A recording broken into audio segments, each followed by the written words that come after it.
Todos, apesar de ser dessa casa, hoje eu venho em nome da URI, que é a primeira União Regional Espírita da Federação Espírita Catarinense, que é a congregação das casas espíritas aqui, né, da região de Florianópolis, e a gente vai visitando e de vez em quando a gente conhece a casa nessa escala de palestras da URI, que é tão importante para a gente se reconhecer como espírita, não só nesse lugar onde a gente está, mas em tantas outras casas que fazem parte dessa rede e que tanto nos auxiliam. E o tema, seu contexto, com as suas interpretações e reflexões, é sobre o homem no mundo e seus desafios. E nos é apresentado uma série de textos e a gente vai lendo, vai entendendo, mas como eu disse, cada um de nós acaba aprendendo e trazendo para si aquilo que mais chama atenção, aquilo que mais percebe. Então a gente tem em várias obras do Pentateuco Espírita, né, das obras de Kardec, a citação sobre esse homem de bem. E aí aqui eu logo penso, né, que homem é esse? Quem é esse homem que está sendo tratado? É esse homem, essa mulher, esse jovem, essa criança, esse adolescente que está encarnado aqui na Terra, é um espírito encarnado. Então, quando o Evangelho traz, né, sobre essas características do homem de bem, do homem que precisa buscar algumas coisas, a gente precisa entender que não é homem, né? É bem importante a gente sempre retomar isso e entender, quando a gente escuta isso, que a gente está falando de todos nós encarnados nesse momento terreno. E que desafios são esses, né? Esse homem no mundo, nesse mundo que estamos atualmente, né? E a intenção de pensar nessa nossa encarnação e pensando que a doutrina espírita ela tem uma série de princípios, como a imortalidade da alma, então entendemos que estamos aqui nesse momento, vamos desencarnar, vamos morrer e vamos para continuar esse nosso ciclo evolutivo, então somos imortais como espíritos, e também sobre a questão da pluralidade dos mundos habitados, das existências, mas que nesse momento estamos nesse planeta que também está em transformação assim como nós. Então é como se todos nós estivéssemos aprendendo juntos e, por incrível que pareça, nesse momento, num nível evolutivo muito parecido, e por isso estamos todos aqui. Às vezes a gente se assusta um pouco com isso quando pensa, poxa, mas será que eu tenho o mesmo nível evolutivo de alguém que eu gosto de falar mal? É o mesmo nível evolutivo. Então eu preciso começar a entender isso, que a gente está aqui junto exatamente para aprender juntos, né? Isso faz parte, né, dessa possibilidade que Deus nos traz. Eu queria citar hoje também, já que a gente está falando de desafios, como eu falei, a gente acaba trazendo para a gente muito daquilo que a gente vai falar. E eu lembrei muito do tema que a gente vai tratar esse ano no Encontro Regional de Jovens Espíritas, que acontece no Carnaval, que vai ser sobre desafios também. Vai ser sobre desafios da juventude, né? Especificamente a gente vai tratar sobre esses desafios. Então quem está estudando comigo, que está aqui hoje, vai saber que um monte de coisa que eu vou falar aqui a gente já está conversando e a gente já está falando sobre. O que é muito interessante, não é o acaso, né, que os temas vão se complementando, mas é muito interessante a gente entender esses desafios. Eles são muito parecidos, mas por que eu trouxe agora o desafio da juventude? Porque hoje é o dia da juventude, o dia da juventude espírita, não sei se todos sabem, mas é um dia em que se constituiu o Pacto Áureo, que a gente chama, né? Então lá em 1949, quando houve a integração, né, a congregação de várias juventudes espíritas que aconteciam no Brasil, e aí hoje é comemorado, então, né, é uma data específica da Federação Espírita Brasileira, que é o Dia da Juventude, só de curiosidade mesmo. Mas a gente vai falar então desses desafios para o homem, né? E aí, para falar de desafios, eu achei interessante a gente falar sobre essas coisas que estão aqui, para a gente tentar entender o que é desafio, afinal de contas. Muitos de nós gostam de viver constantemente desafiados. Outros não gostam de desafios, isso é fato. Isso é uma característica de personalidades, ou do nosso espírito. Então, alguns de nós gostam muito de viver o tempo inteiro resolvendo coisas, e sendo desafiado, parece que o desafio vai dando aquela adrenalina para a gente continuar. Outras pessoas fogem do desafio. Não querem desafios, preferem ficar quietos e tudo bem, não tem problema. Todos nós passamos pelos desafios, mas cada um de nós de formas diferentes. Só que é importante a gente entender o que seria esse desafio, né? E qual é a relação desse desafio com uma prova, com uma expiação? O que está relacionado, né? Já que a gente fala muito que quando a gente está aqui nesse planeta, é um planeta de provas e expiações, então a gente passa por situações de provas, por situações de expiações e por desafios. Afinal de contas, o que é isso? Quando a gente fala de prova, eu como professora sempre gosto de lembrar a prova como uma prova. Então, o conteúdo é ensinado, a gente está em sala de aula e um belo dia se faz uma prova. Às vezes uma prova surpresa, às vezes ela não é surpresa, mas a prova ela existe. Então, essa prova que a doutrina espírita nos traz é muito parecida com essa prova que a gente faz nas escolas, na sala de aula, que é uma prova que vai dizer assim, ó, entendeu ou não entendeu. É mais ou menos isso. Claro que a gente sabe que às vezes o professor pega pesado nessa prova, ele traz umas coisas do outro lado do mundo que a gente acha que não viu, ou às vezes não viu mesmo, e aí a gente não vai tão bem, a gente não tira uma nota tão boa, mas a gente sabe, ou não sabe, né? Às vezes a gente fica meio revoltado com a prova, mas a gente vai aprendendo que essa prova ela é importante. Não para a nota, não para o professor, mas para a gente mesmo. Né? Quando a gente começa a entender da importância dessa prova para o nosso crescimento, a gente começa a entender de fato o que ela significa. E Emmanuel traz a prova como sendo uma luta que ensina ao discípulo rebelde e preguiçoso a estrada do trabalho e da edificação espiritual. Eu estou naquela de que eu não sei se eu tiro o óculos ou se eu ponho, mas vamos lá. Eu acho que vai dar mais ou menos. Então essa é a identificação, né? A característica de uma prova segundo Emmanuel que está lá no Consolador, né? E qual é a diferença de uma prova para uma expiação, né? A expiação está muito relacionado àquilo que Emmanuel traz ali, né? A pena imposta ao malfeitor que comete um crime. Então a expiação está muito relacionada a questões do passado. A prova não necessariamente está relacionada a coisas que aconteceram no passado. E aí, quando a gente fala de expiação, a gente tem que cuidar muito daquela velha expressão do olho por olho, dente por dente. Quando a gente entra na doutrina espírita, às vezes a gente pensa assim, então lá na minha outra vida passada, eu matei alguém, eu assassinei uma pessoa. Então agora nesta vida eu vou ser assassinado, porque lá eu assassinei, agora eu vou ser assassinado. Porque lá eu me desentendi, agora eu vou ter que passar por uma situação similar. Porque lá eu fiz alguma coisa, agora eu tenho que passar pela mesma coisa, né? Como se os papéis se invertessem e eu precisasse passar por isso. E a lógica da expiação não é essa, né? De fato, ela não é essa. Eu não preciso passar exatamente pela mesma coisa que eu fiz para entender o que é essa expiação ou para vivenciar essa expiação. Então, quando a gente fala de expiação, a gente está falando sim sobre questões como consequências de atos que eu fiz, que é diferente da prova, né? E ela não necessariamente está relacionada a exatamente o que eu fiz, até porque a humanidade evolui, as coisas evoluem, não faz sentido eu ter que fazer coisas, né, que eu fiz lá no passado na sociedade dos dias de hoje. Então as coisas elas evoluem e a expiação ela vem nesse sentido, né? A expiação ela sempre serve de prova, mas nem toda prova é uma expiação. E aí depois de eu falar tudo isso, vocês podem ficar perguntando, tá, mas o que eu estou passando é uma prova ou uma expiação? A expiação é uma prova, tanto faz. Na verdade, não nos interessa exatamente saber, não preciso definir, não preciso conceituar, não há necessidade alguma. Eu preciso entender que eu vou passar por desafios, sim, que vão ser provas, que vão ser expiações e que vão me ensinar. E é isso que está o desafio, né? Então, o que seria o desafio, segundo o que está lá no Livro dos Espíritos, né? E se a gente relacionar com uma prova e com uma expiação? Primeiro, entender que um desafio não necessariamente é uma dor, não necessariamente é uma coisa ruim. Às vezes a gente relaciona muito o desafio a ser algo ruim, e não necessariamente é isso. Às vezes eu sou desafiado a coisas que vão me impulsionar para questões do bem, questões que vão me levar para frente, questões que vão propiciar o meu crescimento, né? E muitas vezes essa prova, ela vem não como uma situação ruim, mas como uma situação para ver se eu aprendi mesmo, né? Então a gente precisa entender essas coisas e entender que a gente está constantemente vivendo nesse mundo de provas e expiações, portanto, constantemente passando por esses desafios, né? E tentando lidar com esses desafios e entender esses desafios, que são desafios importantes para esse espírito encarnado, dito homem de bem, né? E eles vêm como essas oportunidades de progresso.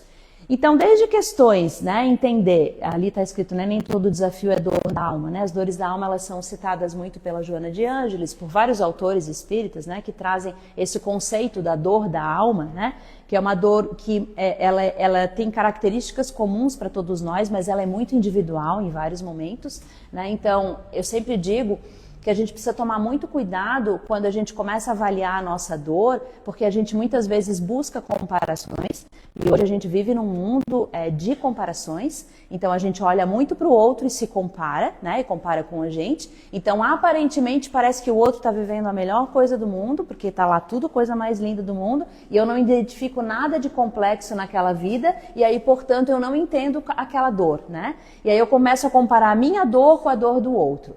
A própria medicina já diz que a dor ela é diferente para cada um de nós, a dor física. Imagina a dor da alma, né? A dor da alma é muito mais diferente ainda. Então não tem como eu dizer que eu estou sofrendo mais ou menos do que o outro, eu nem precisaria disso. Também não tem como dizer que o meu desafio é maior ou menor do que o outro, eu não preciso disso. Eu preciso entender que a dor está ali, que o desafio está ali, que eu preciso crescer com isso, né? Então esse desafio, ele vem como oportunidade de progresso, como dor ou não, dependendo da situação, né? No sentido de nos permitir o exercício da fé, principalmente, e cada dia mais isso tem sido bem presente nas nossas vidas, diante das diversas situações que a gente vive. Eu não sei vocês, mas às vezes parece que a gente está vivendo uma situação meio caótica, a gente vê o que as pessoas falam, o que as pessoas dizem, parece que é tanta coisa estranha que tem acontecido, a gente pensa assim, poxa, o que está acontecendo nisso?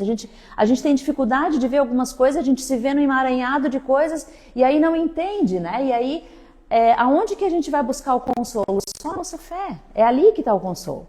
É quando a gente encontra essa fé, entende que é ali que a gente tem que continuar, mesmo que esteja doendo. Mesmo que naquele momento seja difícil, né? Mesmo que naquele momento eu perceba dessa dificuldade, mesmo que eu tenha dificuldade de entender esse meu desafio, é preciso que eu cada vez mais fortaleça a minha fé. E como que fortalece a fé? De várias maneiras, né? Jesus nos trouxe uma série de exemplos, a gente vai falar sobre algumas coisas aqui, mas a grande questão que fica é que cada um de nós precisa encontrar o nosso caminho. Se tivesse um modelinho pronto, como uma receita de bolo, como uma receita para ser feito, seria tão mais fácil, né? A gente ia seguir, faz isso, igual para todo mundo e ia dar certo. Só que não é assim. Por mais que Jesus nos mostre, por mais que a doutrina espírita nos diga, e graças a Deus que existem, né, no sentido de nos mostrar o que a gente tem que buscar, não tem um passo a passo que seja único para todos nós. Porque cada um de nós tem a sua história. Cada um de nós tem os seus desafios. Cada um de nós tem as suas dores e precisa entender disso para conseguir transpor. Os desafios vêm como essa transformação de dificuldades em lições, né? Desenvolvendo virtudes essenciais como humildade, perdão e perseverança. Então, cada dia mais nós temos sido convidados a desenvolver essas virtudes, que são ditas como essenciais lá no Livro dos Espíritos, o Evangelho fala um pouquinho disso também, mas é importante que a gente entenda como vivenciar isso no nosso dia a dia. Em que momentos eu posso vivenciar essa humildade, esse perdão e essa perseverança? Perseverança está muito ligada à fé, a entender aonde eu tenho que ir. Às vezes a gente confunde perseverança com teimosia, né? Às vezes as pessoas teimosas têm mania de confundir, não é? Perseverança é outra coisa. Até a teimosia pode ajudar, às vezes, né? Vamos pensar que a teimosia pode me ajudar a me manter naquele caminho da fé, tá tudo bem. Mas ser perseverante está muito ligado a tentar manter esse equilíbrio diante desses desafios, né? Pensando no nosso dia, no nosso mês, no nosso ano, mesmo tendo todas as problemáticas que a gente percebe, que a gente vê ao nosso lado, né? E cada desafio como sendo uma oportunidade única para o espírito imortal avançar em sua missão, aproximando-se da perfeição divina, né? Então a gente precisa entender que há uma série de situações que nos são colocadas, muitas vezes por escolhas nossas, porque quando a gente vai se organizar para reencarnar nesse momento aqui, muitos de nós sentou em determinado momento, analisou e planejou esse momento que a gente passou aqui.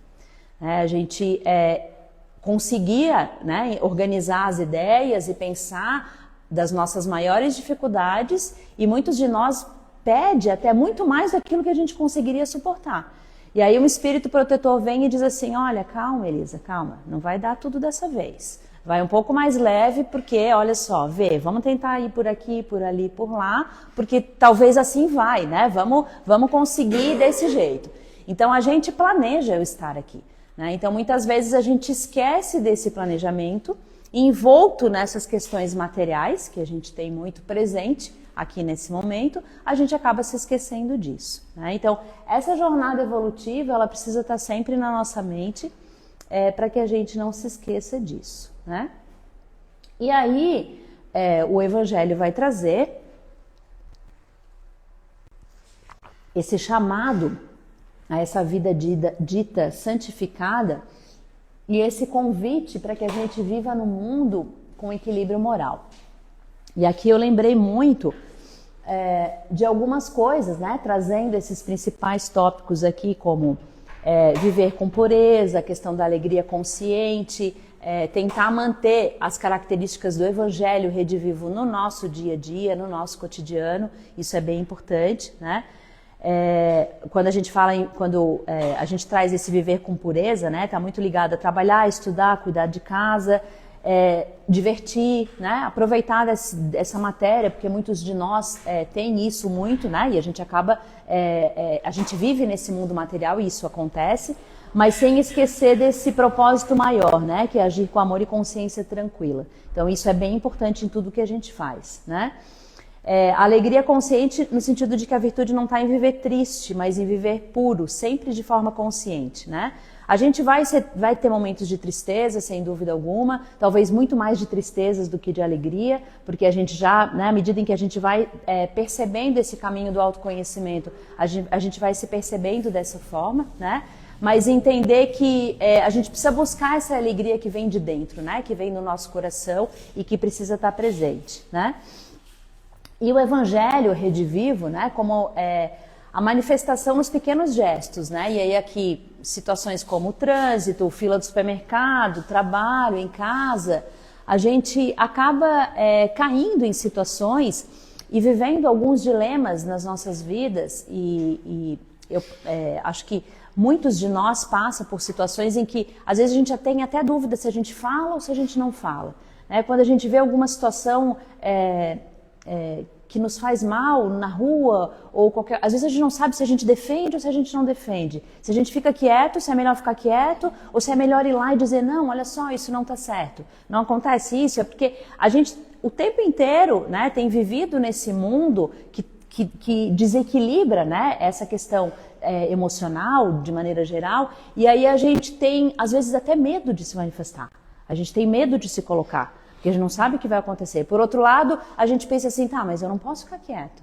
Como é que eu vou ver uma coisa acontecendo do meu lado, eu vou passar aqui e não vou fazer nada, eu preciso falar. E aí a gente vai falar, a gente também não sabe como falar. Aí às vezes a gente grita, a gente berra, a gente briga, aí a gente pensa, não, mas também não é assim, né? Eu tenho que ter o equilíbrio nessa história toda. Então, é importante a gente entender que isso se passa com a gente, mas se passa com todos nós, com todos aqueles que estão próximos de nós.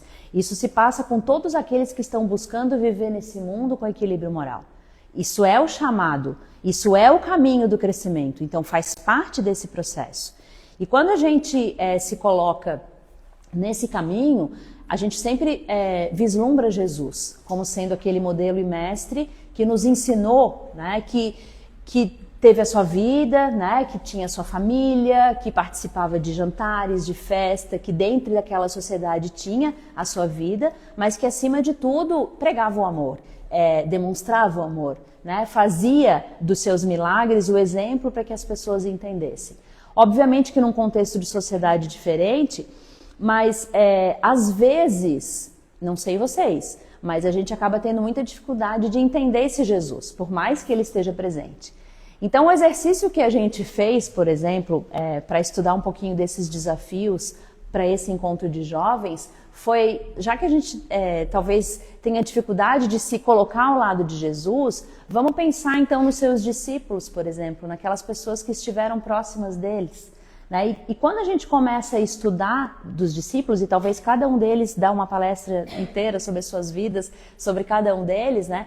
A gente talvez comece a entender o que é se colocar no lugar de alguém que esteve tão próximo de Jesus e que também viveu os seus desafios, né? Pensa em Zaqueu, por exemplo, né? Que era um coletor de impostos, que tinha como profissão isso, que cresceu fazendo isso e que em determinado momento se depara sendo questionado por todos. Mas por que é que você está cobrando impostos dos pobres? E aí ele se pergunta, pois é, por quê? E aí ele pergunta a Jesus, por quê? Por que eu estou sendo questionado? Será que isso não acontece com a gente? Não coletando impostos, mas no nosso dia a dia, quando a gente vem de uma família que nos ensinou determinadas coisas, a gente vem de uma história e a gente acredita naquilo, e de repente a sociedade nos questiona sobre aquilo e a gente pergunta, tá, mas por quê? Sempre foi assim. Por que eu tenho que mudar? Por que eu tenho que ser diferente? Por que eu tenho que usar aquela roupa? Por que eu não posso ser assim?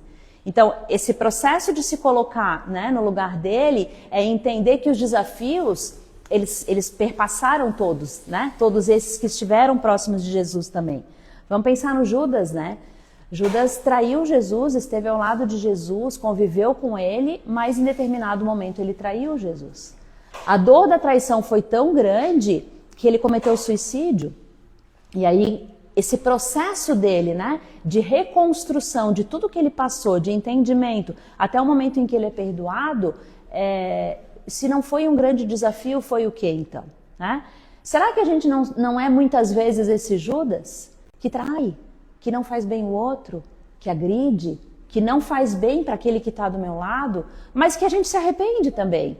Né? E como é que a gente vivencia esse arrependimento? Né? A gente vivencia esse arrependimento achando que a gente é a pior pessoa do mundo, se colocando no fundo do poço, dizendo eu não consigo, eu não vou dar conta, eu não sei, ou a gente percebe, não, vamos lá, tudo bem, eu errei, faz parte, levanta e continua. É sobre isso, é esse o ensinamento que Judas nos traz e que tem como base esse amor de Jesus que vem para ele e diz, você está perdoado, continua, vamos lá, é isso, né?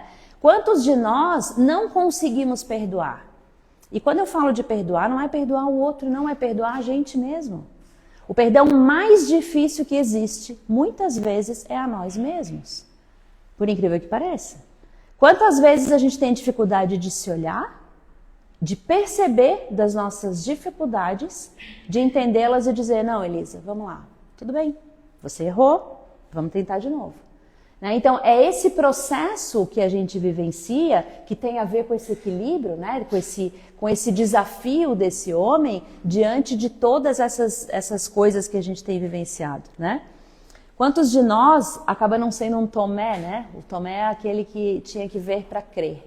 Não sei se todos lembram da história de Tomé, mas ele não viu Jesus depois que ele voltou, né? Depois que ele morreu, ele volta ressuscitado e...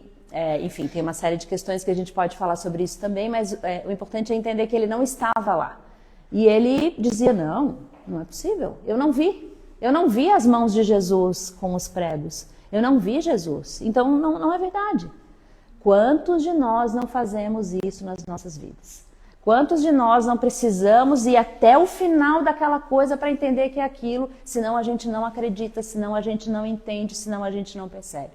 Então, essas dificuldades, esses desafios é que são trazidos aqui. Né? Esse convite a esse viver diferente é que é aqui colocado. Né? E aí, no geral, esse exame de consciência, né, que a doutrina espírita nos convida a fazer e que está relacionado a esses deveres sociais e espirituais que todos nós aprendemos quando a gente lê o Evangelho, quando a gente lê o Livro dos Espíritos, quando a gente entende um pouco melhor dessa doutrina, né? Mas principalmente lá no Livro dos Espíritos ele diz que o egoísmo é a chaga da humanidade, né? E que à medida em que existe o crescimento moral, na medida em que o espírito vá crescendo, ele não existe mais, né? Naturalmente o egoísmo vai deixando de existir. Quando a gente vive numa sociedade em que as pessoas cada vez mais têm dificuldade de olhar para o outro, as pessoas cada vez mais só conseguem olhar para a sua situação, para o seu umbigo, para aquilo que está acontecendo consigo, a gente tem bastante dificuldade de entender quando que esse egoísmo vai acabar, né? Ao mesmo tempo, a gente precisa sempre perceber que esse é o melhor momento desse planeta. Esse é o melhor momento nosso e a gente nunca esteve tão bem. Então, são duas coisas que nos levam a equilibrar. Né? Então, a gente precisa ter esse contraponto sempre para entender que esse egoísmo ele vai sendo transposto. Né? E aí, o nosso dever social de agir com respeito, com compreensão, com bondade, né? E o nosso dever espiritual que é bem importante aqui, né? Que tem relação com os nossos pensamentos. E aí, os nossos pensamentos, eles nos protegem ou não, dependendo daquilo que a gente escolhe fazer, né? Então, dos nossos pensamentos nascem as nossas ações. Então, a gente precisa ficar muito atento a isso, né?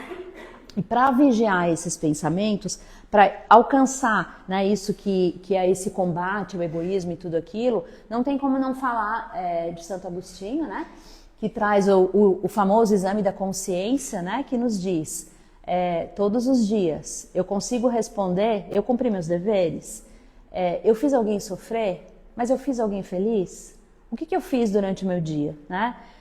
Se Deus me chamasse agora, né? Se Jesus aparecesse na minha frente agora, ou um espírito de luz, um espírito protetor, o que eu teria para dizer? O que eu teria para perguntar? O que eu teria para contar? E a cada dia a gente precisa entender que a gente vai melhorando, né? E às vezes aquela sensação de que parece que a gente desaprende é só uma sensação, porque a gente não desaprende, né? Entender que essa centelha divina, Deus nos criou iguais em determinado momento, em momentos muito parecidos, por isso nós estamos aqui, né? Ou não, às vezes um de nós vai um pouquinho mais rápido, outros nem tanto, na nossa jornada evolutiva, né? Mas essa centelha divina, ela está dentro de cada um de nós.